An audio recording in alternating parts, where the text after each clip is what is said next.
We've also just learned new details about a deadly plane crash last week in Anderson. Investigators say 4 people died when the plane crashed into a field not far from the Anderson Municipal Airport. Samantha Johnson was at the scene on Friday, and she joins us now with what you learned today. Samantha? Yeah, this is the initial crash report from the FAA. It was just published today. Unfortunately, all it really tells us is, quote, aircraft crashed under unknown circumstances. Officials say it could take months, even years, before that full investigation is complete. But we do know, like we mentioned, 4 people were on board that plane Friday coming in from Fort Dodge, Iowa.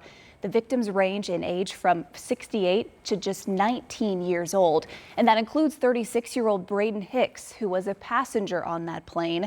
Today, we've learned he was a private flight instructor at Fort Dodge Regional Airport from where that plane departed. Leaders at that airport shared a statement saying, in part, quote, he was a much loved member of the airport family and will be forever missed. Now, I also talked to Braden's wife today. That was an emotional conversation, as you might imagine. They have a 5-year-old son together who she says was just like Dad.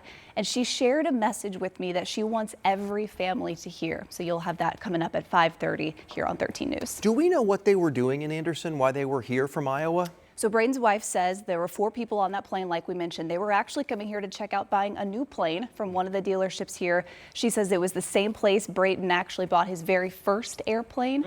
And so, as you can imagine, now he's got this legacy of people he's known and impacted across the entire country at this point. Again, more coming up at 5:30. All right. Thank you, bringing a face to those folks for us.